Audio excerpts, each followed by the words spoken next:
প্রিয় শিক্ষার্থী বন্ধুরা, আজকে আমরা পড়ব সপ্তম শ্রেণী বাংলা প্রথম পত্রে নতুন আরো একটি গল্প।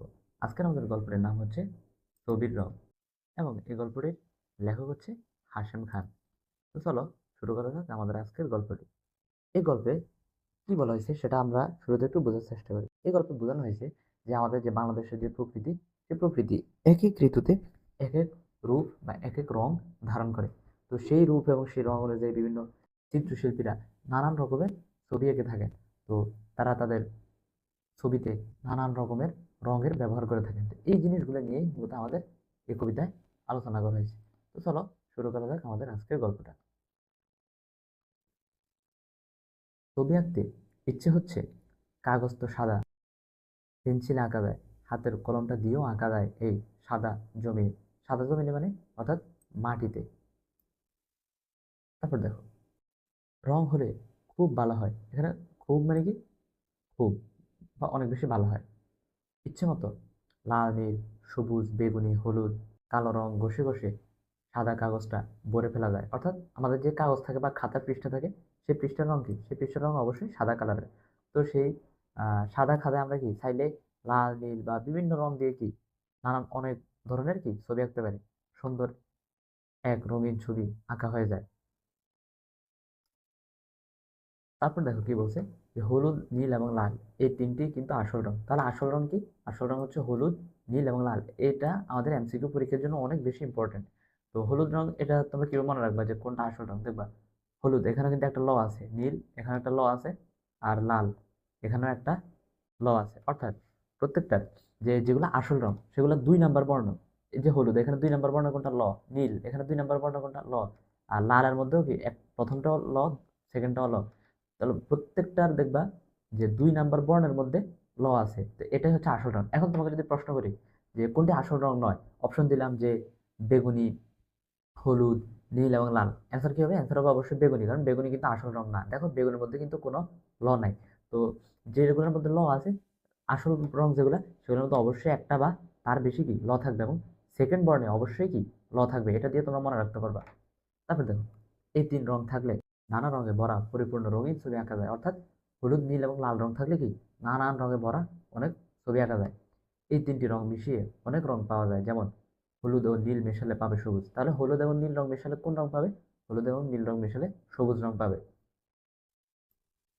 এই যে এখানে বলছে যে হলুদ এবং নীল মেশালে সবুজ রং পাবো, তাহলে চলো আমরা এটা একটা পরীক্ষা করে দেখি। এই দেখো, এটা কি রং? এটা হচ্ছে হলুদ রং। আর এটা কি রং? এটা হচ্ছে নীল রং। তো এটা আমরা মিক্স করি। দেখো কি হয়েছে? সবুজ রং হয়ে গেছে। দেখছো অনেক সুন্দর কিন্তু। তাহলে কি হয়েছে? সবুজ রং হয়েছে। এখানে যে সাইডে দেখবা নীল আছে, ওইখানে কিন্তু হলুদ রং নাই, এজন্য এটা নীল। আর যেখানে সবুজ হয়েছে সেখানে হলুদ এবং নীল একত্রিত হয়ে কিন্তু সবুজ হয়েছে। তারপর দেখো, নীল এবং লাল মেশালে পাবে বেগুনি। তাহলে নীল এবং লাল রং আমরা মেশালে কি পাবো? আমরা বেগুনি রং পাবো। তো চলো আমরা এটা একটু পরীক্ষা করে দেখি। এটা কি রং? এটা হচ্ছে নীল রং। তো এখানে মিক্স করতে হবে কি, এই যে নীল এবং লাল। তাহলে লাল রং আমরা নিয়ে আসি। এই দেখো লাল রং নিয়ে আসছি। এই দেখো কি হয়েছে? দেখো এটা কি কালার? বেগুনি কালার হয়ে গেছে। নীল এবং লাল মেশালে কি হয়? নীল এবং লাল মিক্স করলে বেগুনি রং পাওয়া যায়। তারপর দেখো, লাল ও হলুদ মেশালে পাবে কমলা। তাহলে লাল এবং হলুদ কালার মিশালে কি পাবে? কমলা কালার পাবে। এরপর এখানে কি বলছে দেখো, লাল এবং হলুদ মিশালে কি পাবো? লাল এবং হলুদ মিশালে পাবো আমরা কমলা। এটা তোমরা নিজেরা টেস্ট করে দেখি। আমি প্রথম যেটা দেখা দিলাম, এটা তোমরা নিজেরা দেখলে তোমরা দেখতে পাবা। এরপর দেখো কি বলছে, এভাবে একটির সঙ্গে আরেকটি রং বা একাধিক রং মিশিয়ে কত রকম রং যে পাওয়া যায়, তার মধ্যে কয়েকটি রং ছাড়া সবগুলো সঠিক নামে চেনা সম্ভব নয়। অর্থাৎ এই যে দেখো, আমরা যেগুলো মিক্স করতেছি, হলুদ এবং নীল মিক্স করতেছি, কি পেলাম? সবুজ। যেগুলো মিক্স করতেছি বা যেগুলো দিয়ে অন্য রং পাচ্ছি, যেগুলো মিক্স করতেছি সেগুলো সবসময় আসল রং হবে। যেমন হলুদ, হলুদের সাথে নীল মিক্স করতেছি, হলুদ নীল দুইটা আসল রং। নীলের সাথে লাল মিক্স করতেছি, এই দুইটা আসল রং। লালের সাথে হলুদ মিক্স করতেছি, দুইটাই কি আসল রং। আশা করতেছি ব্যাপারটা বুঝতে পারছি। তারপর দেখো, তাই সিদ্ধান্ত হয়েছে লাল, হলুদ ও নীল এই তিনটি হলো মৌলিক রং বা প্রাথমিক রং। অর্থাৎ মৌলিক রং এবং প্রাথমিক রং কোনগুলো? যেগুলো আসল রং সেগুলো মৌলিক রং বা প্রাথমিক রং। সবুজ, কমলা, বেগুনি হলো দ্বিতীয় পর্যায়ের বা মাধ্যমিক রং, এবং এদের অন্যান্য রং পরবর্তী পর্যায়ে। তাহলে দ্বিতীয় পর্যায়ের কোনগুলো? এই যে আসল রং থেকে যেগুলো পাইছি, সবুজ পাইছি, বেগুনি পাইছি এবং কমলা পাইছি, এগুলো কি? এগুলো হচ্ছে প্রত্যেকটা দ্বিতীয় পর্যায়ের বা মাধ্যমিক রং। সাদা ও কালো রং ছবি আঁকার ক্ষেত্রে খুবই গুরুত্বপূর্ণ। তাহলে কোন রং ছবি আঁকার ক্ষেত্রে খুবই গুরুত্বপূর্ণ? একটা হচ্ছে সাদা, আর একটা কি, আর একটা হচ্ছে কালো। তারপর দেখো, মৌলিক রং মিলিয়ে মিশিয়ে এই দুটো রং পাওয়া যাবে না। অর্থাৎ মৌলিক রংগুলো মিলিয়ে মিশিয়ে আমরা কখনো কালো রং পাবো না। দেখো মৌলিক রং কোনগুলা, একটা ধরো আমি নিলাম যে আহ এই দেখো এটা এটা নিলাম নীল, আর একটা নিলাম যে সবুজ। নীল, সরি, না সবুজ তো মৌলিক রং না, সরি। একটা নিলাম আমরা নীল কালার, আরেকটা নিলাম লাল কালার। এই দুটো কি মৌলিক রং, নীল এবং লাল কি মৌলিক রং। দেখো কি পেয়েছি, এটা কিন্তু বেগুনি কালার এখানে। তাহলে কি আমরা এই যে দুইটা রং, লাল এবং সরি কালো এবং সাদা, এই দুইটা রং কি কখনো আমরা মৌলিক রং মিশিয়ে পাবো না। মৌলিক রং মিশিয়ে কি পাবো? মৌলিক রং মিশিয়ে পাবো সবুজ, বেগুনি, কমলা। আরেকটা আমরা চেষ্টা করি, দেখো এটা হচ্ছে হলুদ, আর এটা হচ্ছে ধরো নীল। তাহলে এই দুটো মিলালে কি পাবো? এই দুটো মিলালে আমরা সবুজ পাবো। কিন্তু কখনো এই যে আসল রংগুলো মিক্স করলে আমরা কি সাদা এবং কালো রং পাবো না। আশা করতেছি ব্যাপারটা বুঝতে পারছো। তারপর দেখো, তবে সবুজ ও লাল ঘন করে মিশিয়ে কালোর কাছাকাছি গাঢ় একটি রং তৈরি করা সম্ভব। তাহলে চলো আমরা সবুজ এবং লাল একটু ঘন করে মিশিয়ে দেখি যে কি পাই। এ ধরো এটা সবুজ, এটা হচ্ছে সবুজ, আর আমরা ঘন লাল নিলাম। তাহলে ধরো এই দুটো মিক্স করলাম, তাহলে কি পেলাম? যে কালোর কাছাকাছি একটা রং পাইছি। এটা কিন্তু পুরোপুরি কালো না, কিন্তু কালোর কাছাকাছি। তাহলে কি বলছে? যে সবুজ এবং লাল ঘন করে মিশিয়ে কালোর কাছাকাছি গাঢ় একটি রং তৈরি করা সম্ভব। এই যে এই রংটা আমরা পাইছি। তো চলো আমরা পরে দেখি। রংধনুর 7টি রং। বৃষ্টির পর আকাশে যখন রংধনু ফুটে ওঠে, এক একটি একটি করে গুণে 7টি রং খুঁজে বের করা যায়। হলুদ, কমলা, লাল, সবুজ, নীল, বেগুনি ও গোলাপি। তাহলে রংধনুর কয়টা রং? রংধনুর 7টা রং। সেগুলো কি কি? এগুলো এমসিকিউ পরীক্ষার জন্য খুব ইম্পর্টেন্ট। তাহলে রংধনুর 7টা রং কি কি? হলুদ, কমলা, লাল, সবুজ, নীল, বেগুনি ও গোলাপি। তাহলে এই যে রংগুলো আছে, এই রংগুলো আমরা কিভাবে মনে রাখবো?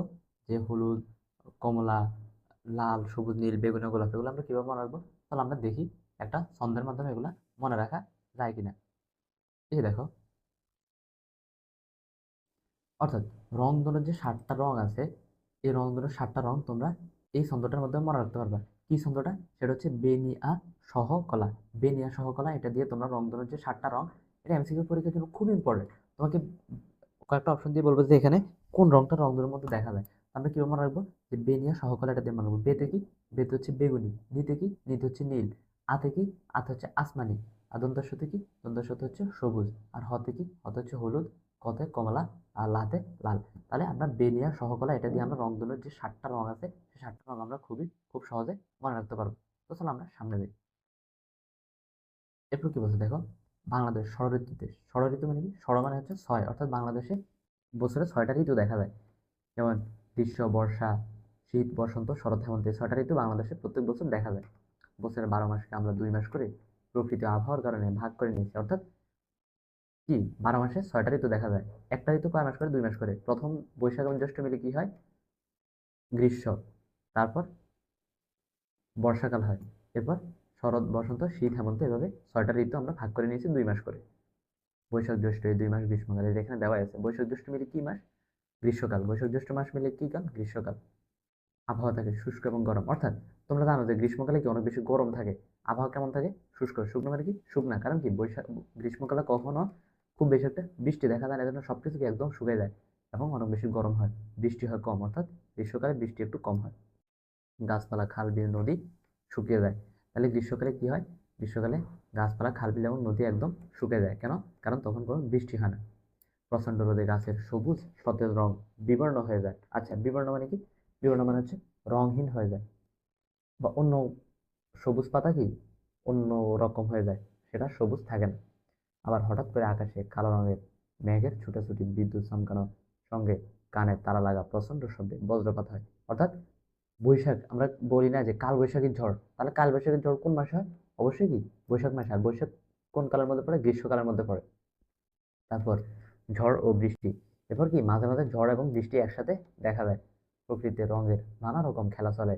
রং বেরঙের ফল, আম, জাম, কলা, লিচু, তরমুজ এই গ্রীষ্ম ঋতুতে পাওয়া যায়। তাহলে আমরা যে আম পাই, তারপরে জাম, কলা, লিচু, এগুলো যে পাই, এগুলো কোন ঋতুতে পাই? এগুলো অবশ্যই কি গ্রীষ্ম ঋতুতে আমরা পেয়ে থাকি। লাল, নীল, কালো, হলুদ, গোলাপি, কমলা, সবুজ রঙের এই বাহারি ফলগুলোর স্বাদও মিষ্টি। তাহলে কি এই ফলগুলোর কি বাহারি মানে কি? বাহারি মানে হচ্ছে নানান রকমের। বাহারি মানে কি? নানান রকমের। বর্ষাকাল হলো আষাঢ় শ্রাবণ মাস। তাহলে আষাঢ় শ্রাবণ মাস মিলে কি হয়? আষাঢ় শ্রাবণ মাস মিলে হয় বর্ষাকাল। বর্ষাকালে কি হয়? বর্ষাকালে অনেক বেশি বৃষ্টি পড়ে, এটা তোমরা সবাই জানো।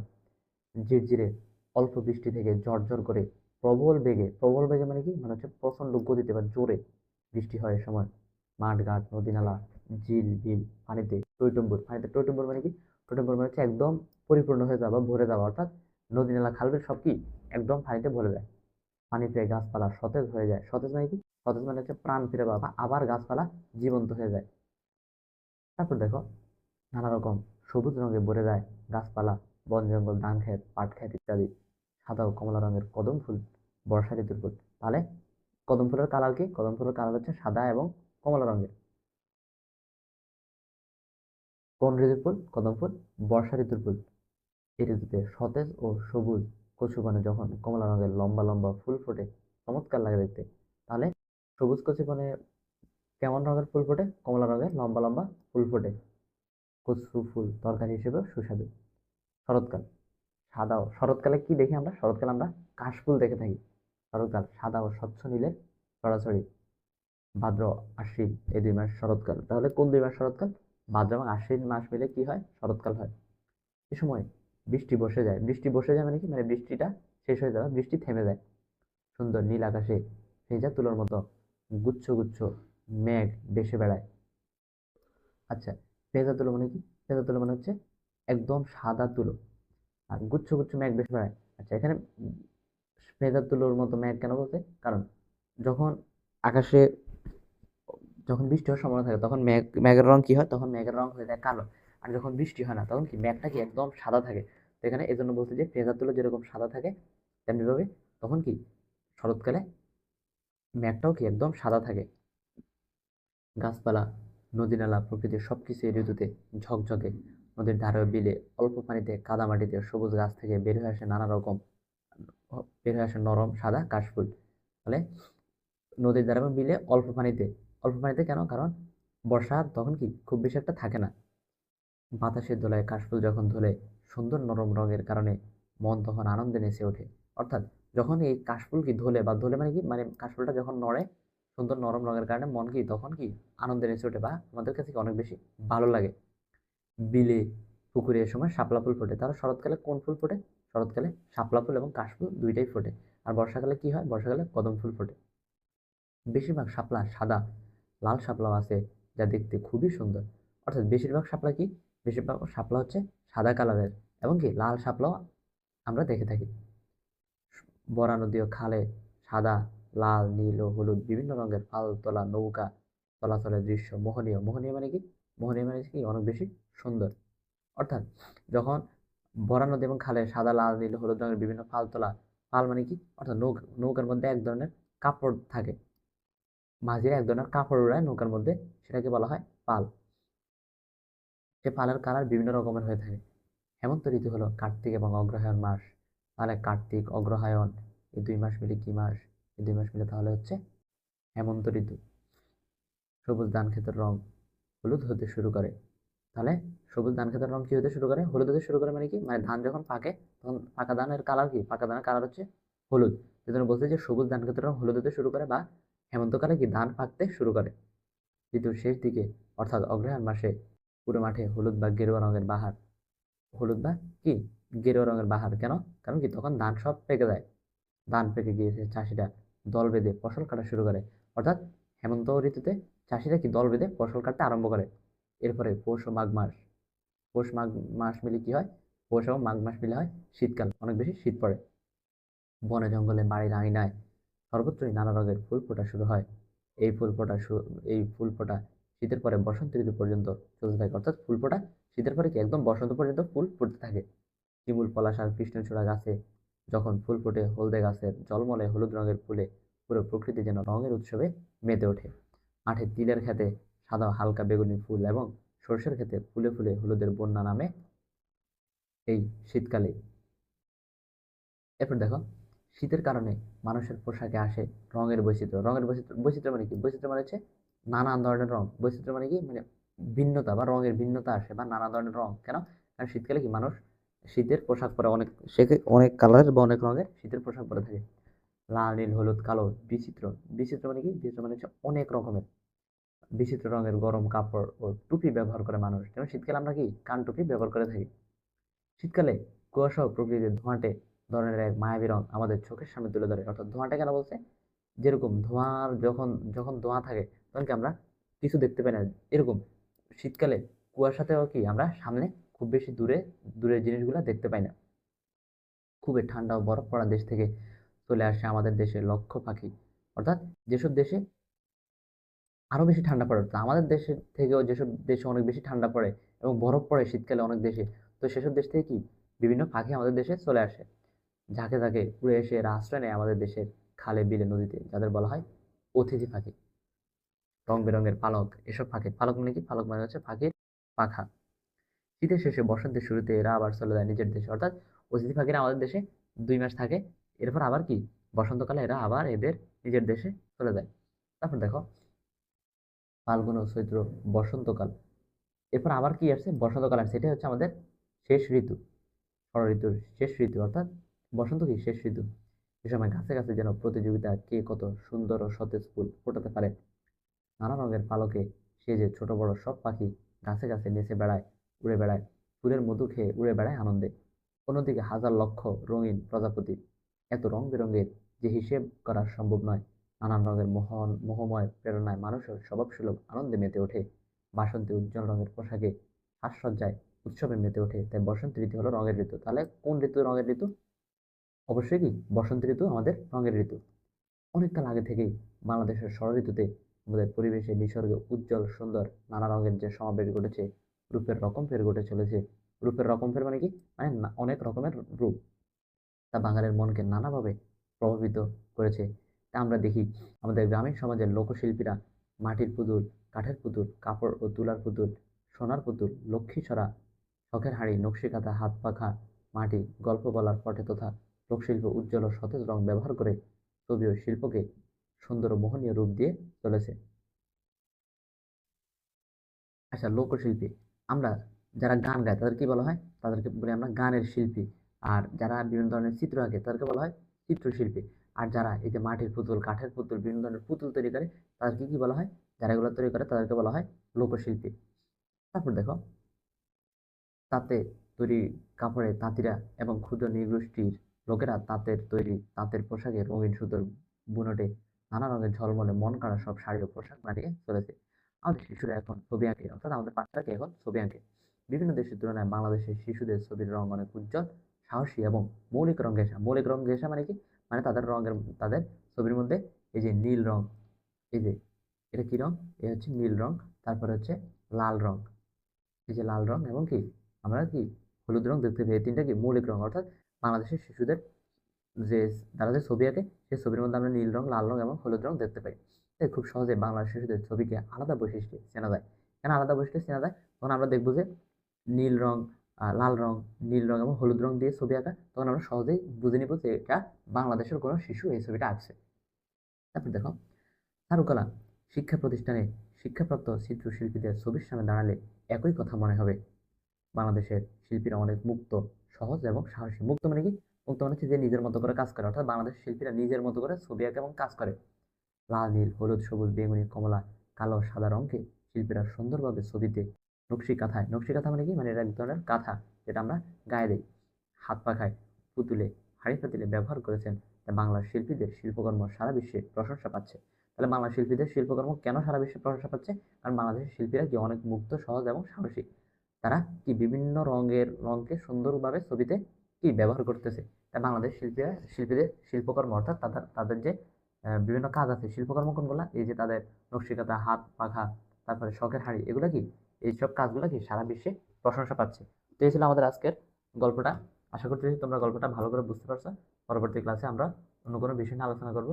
আজকের ক্লাসটা এই পর্যন্তই। আল্লাহ হাফেজ সবাইকে।